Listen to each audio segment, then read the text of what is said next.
हे दुखी भंजन मारुति नंदन, सुन लो मेरी पुकार। पवन सुति विनीति बारंबार, पवन सुति विनीति बारंबार। श्री हनुमान जी की जय। आज सुनेंगे मंगलवार व्रत कथा। एक बार नैमिषारण्य तीर्थ में 80,000 मुनि एकत्र होकर पुराणों के ज्ञाता श्री सूत जी से पूछने लगे, हे महामुने, आपने हमें अनेक पुराणों की कथाएं सुनाई है, अब कृपा करके हमें ऐसा व्रत कथा बताए जिसके करने से संतान की प्राप्ति हो तथा मनुष्य को रोग शोक अग्नि सर्व दुख आदि का भय दूर हो, क्योंकि कलयुग में सभी जीवों की आयु बहुत कम है। फिर इस पर उन्हें रोग चिंता के कष्ट लगे रहेंगे, तो फिर वो श्री हरि के चरणों में अपना ध्यान कैसे लगा सकेंगे। श्री सूत जी बोले, हे मुनियों, आपने लोक कल्याण के लिए बहुत ही उत्तम बात पूछी है। एक बार युधिष्ठिर ने भगवान श्री कृष्ण से लोक कल्याण के लिए यही प्रश्न किया था। भगवान श्री कृष्ण और युधिष्ठिर का संवाद तुम्हारे सामने कहता हूँ, ध्यान देकर सुनो। एक समय पांडवों की सभा में श्री कृष्ण जी बैठे हुए थे। तब युधिष्ठिर ने भगवान श्री कृष्ण से प्रश्न किया, हे प्रभु नंद नंद गोविंद, आपने मेरे लिए अनेक कथाएं सुनाई है, आज कृपा करके ऐसा व्रत या कथा सुनाइए जिसके करने से मनुष्य को रोग चिंता का भय समाप्त हो और उसको पुत्र की प्राप्ति हो। हे प्रभु, बिना पुत्र के जीवन व्यर्थ है, पुत्र के बिना मनुष्य नरकगामी होता है, पुत्र के बिना मनुष्य पितृ ऋण से छुटकारा नहीं पा सकता है और न ही उसका पुनर्ग नामक नरक से उद्धार हो सकता है। अतः पुत्रदायक व्रत बतलाइए। श्री कृष्ण भगवान बोले, हे राजन, मैं एक प्राचीन इतिहास सुनाता हूँ, आप उसे ध्यान पूर्वक सुनो। कुंडलपुर नामक एक नगर था, उसमें नंदा नामक एक ब्राह्मण रहता था। भगवान की कृपा से उसके पास सब कुछ था, फिर भी वह दुखी था। इसका कारण यह था कि ब्राह्मण की स्त्री सुनादा की कोई संतान न थी। सुनादा पतिव्रता थी, भक्ति पूर्वक श्री हनुमान जी का आराधना करती थी। मंगलवार के दिन व्रत करके अंत में भोजन बनाकर हनुमान जी का भोग लगाने के बाद स्वयं भोजन करती थी। एक बार मंगलवार के दिन ब्राह्मणी गृह कार्य की अधिकता के कारण हनुमान जी को भोग न लगा सकी, तो इस पर उसे बहुत दुख हुआ। उसने कुछ भी नहीं खाया और अपने मन में प्रण किया कि अब तो अगले मंगलवार को ही हनुमान जी का भोग लगाकर अन्न जल ग्रहण करूंगी। ब्राह्मणी सुनादा प्रतिदिन भोजन बनाती, श्रद्धा पूर्वक पति को खिलाती, परंतु स्वयं भोजन नहीं करती और मन ही मन श्री हनुमान जी की आराधना करती थी। इस प्रकार 6 दिन गुजर गए और ब्राह्मणी सुनादा अपने निश्चय के अनुसार भूखी प्यासी निराहार रही। अगले मंगलवार को ब्राह्मणी सुनादा प्रातः काल ही बेहोश होकर गिर पड़ी।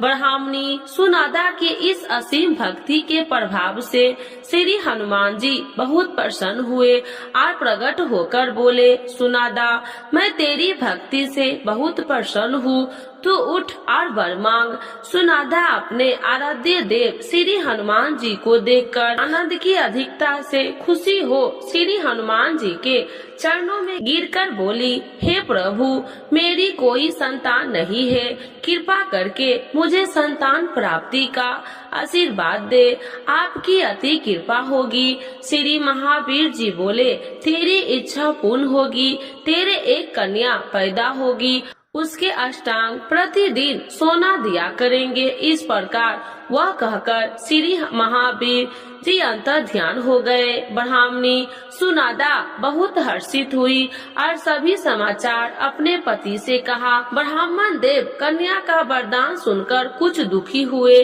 परंतु सोना मिलने की बात सुनी तो बहुत प्रसन्न हुए। विचार किया कि ऐसी कन्या के साथ मेरी निर्धनता भी समाप्त हो जाएगी। श्री हनुमान जी की कृपा से वह ब्राह्मणी गर्भवती हुई और 10वें महीने में उसे बहुत ही सुंदर पुत्री प्राप्त हुई। वह बच्ची अपने पिता के घर में ठीक उसी तरह से बढ़ने लगी जिस प्रकार शुक्ल पक्ष का चंद्रमा बढ़ रहा है। 10वें दिन ब्राह्मण ने उस बालिका का नामकरण संस्कार करवाया। उसके कुल पुरोहित ने उस बालिका का नाम रत्नावली रखा, क्योंकि वह कन्या सोना प्रदान किया करती थी। इस कन्या ने पूर्व जन्म में बड़े ही विधान से मंगल देव का व्रत किया था। रत्नावली का अष्टांग बहुत सा सोना देता था। उस सोने से नंदा ब्राह्मण बहुत ही धनवान हो गया। अब ब्राह्मणी भी बहुत अभिमान करने लगी थी। समय बीतता रहा, वह रत्नावली 10 वर्ष की हो चुकी थी। एक दिन जब नंदा ब्राह्मण प्रसन्नचित्त था, तब सुनादा ने अपने पति से कहा, मेरी पुत्री रत्नावली विवाह के योग्य हो गई है, अतः आप कोई सुंदर तथा योग्य वर देखकर इसका विवाह कर दे। यह सुन ब्राह्मण बोला, अभी तो रत्नावली बहुत छोटी है। तब ब्राह्मणी बोली, शास्त्रों के ज्ञाता है कि कन्या 8वें वर्ष में गौरी, 9वें वर्ष में रोहिणी, 10वें वर्ष में कन्या, इसके पश्चात रजस्वला हो जाती है। गौरी दान से पाताल लोक की प्राप्ति होती है, रोहिणी के दान से वैकुंठ लोक की प्राप्ति होती है, कन्या के दान से इंद्र लोक की सुखों की प्राप्ति होती है। अगर हो पति देव रजस्वला का दान किया जाता है तो घोर नरक की प्राप्ति होती है। इस पर ब्राह्मण बोला, अभी तो रत्नावली मात्र 10 ही वर्ष की है और मैंने तो 16-16 साल की कन्याओं के विवाह कराए हैं, अभी जल्दी क्या है। तब ब्राह्मणी सुनादा बोली, आपको तो लोभ अधिक हो गया लगता है। शास्त्रों में कहा गया है कि माता पिता और बड़ा भाई रजस्वला कन्या को देखता है तो वह अवश्य ही नरकगामी होते हैं। तब ब्राह्मण बोले, अच्छी बात है, कल मैं अवश्य ही योग्य वर की तलाश में अपना दूत भेजूंगा। दूसरे दिन ब्राह्मण ने अपने दूत को बुलाया और आज्ञा दी कि जैसी सुंदर मेरी कन्या है वैसे ही सुंदर वर उसके लिए तलाश करो। दूत अपने स्वामी की आज्ञा पाकर निकल पड़ा।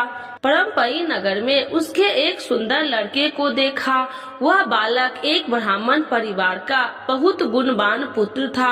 उसका नाम सोमेश्वर था। दूत ने उस सुंदर व गुणवान ब्राह्मण पुत्र के बारे में अपने स्वामी को पूर्ण विवरण दिया। ब्राह्मण नंद को भी सोमेश्वर अच्छा लगा और फिर शुभ मुहूर्त में विधि पूर्वक कन्या का दान करके ब्राह्मण ब्राह्मणी संतुष्ट हुए।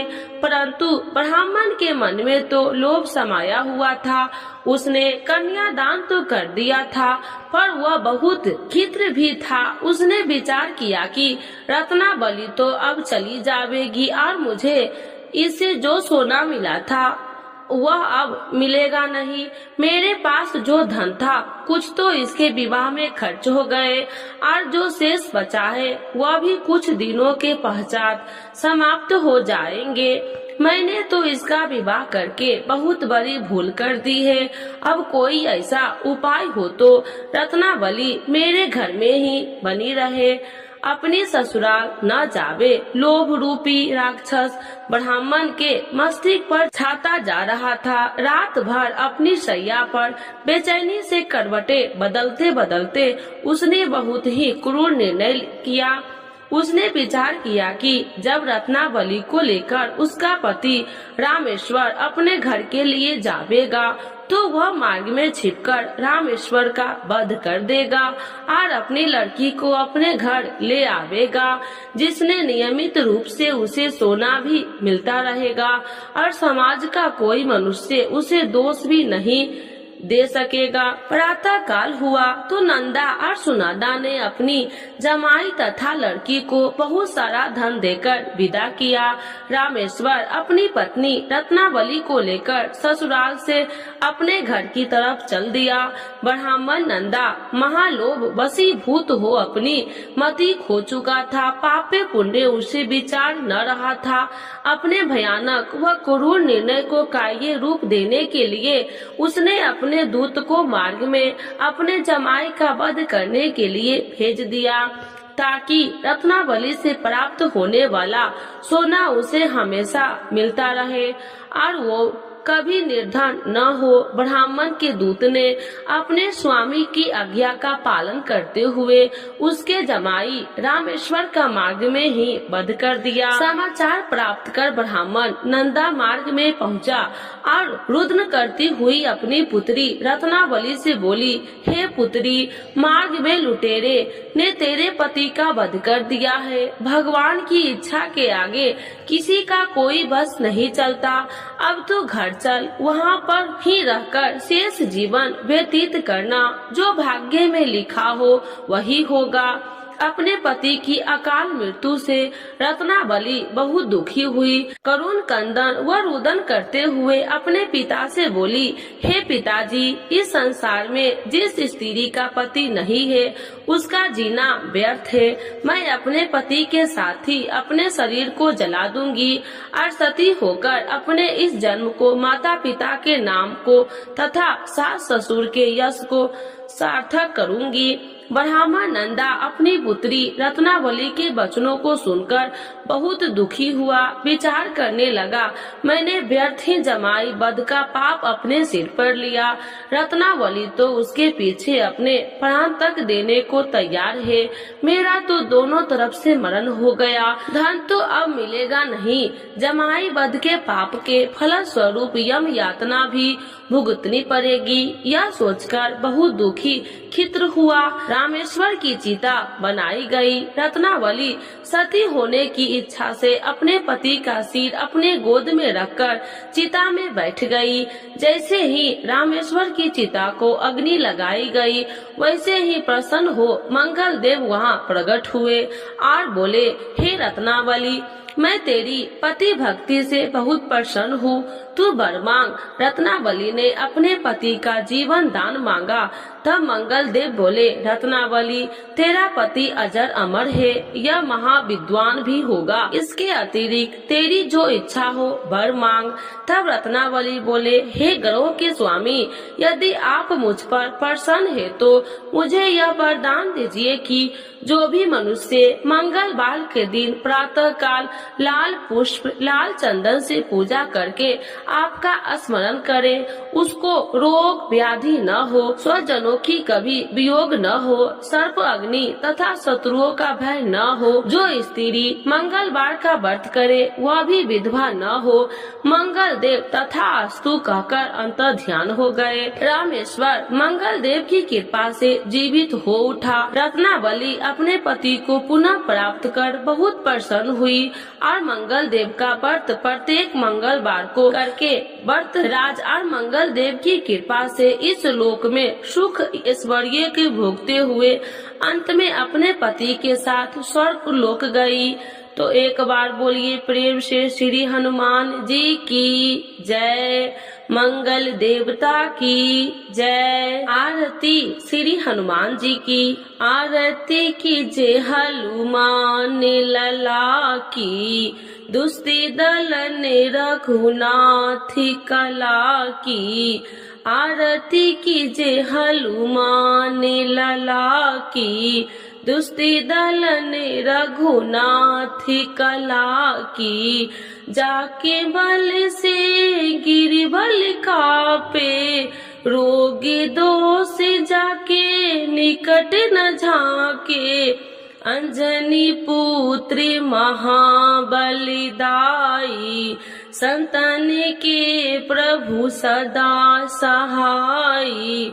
आरती की जय हनुमान लला की, देवी रघुनाथ पठाए, लंका जारी सिया सुतिलाए, लंका सो कोटि समुद्र सिखाई, जाति पवन सुति बारी न लाई, आरती कीजे हनुमान लला की। लंका जारी असुर संहारे, सिया राम जी के काज सवारे, लक्ष्मण मूर्छित परे संकारे, आई सजीवन प्राण उबारे, आरती कीजे हनुमान लला की। पैठी पताल तोरी जमकारे,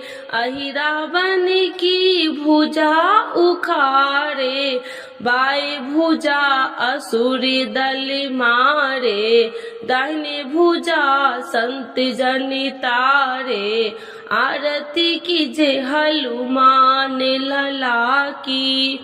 सुन नर मुनि आरती उतारे, जय जय जय हनुमान उचारे, कंचन थाल कपूर लो छाई, आरती करती अंजना माई, आरती कीजे हनुमान लला की।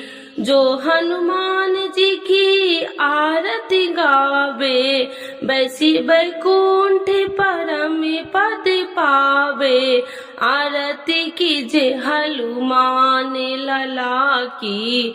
दुष्ट दलन रघुनाथ कला की। तो एक बार बोलिए प्रेम से श्री हनुमान जी की जय। श्री राम भक्त हनुमान की जय। सर्व देवी देवताओं की जय।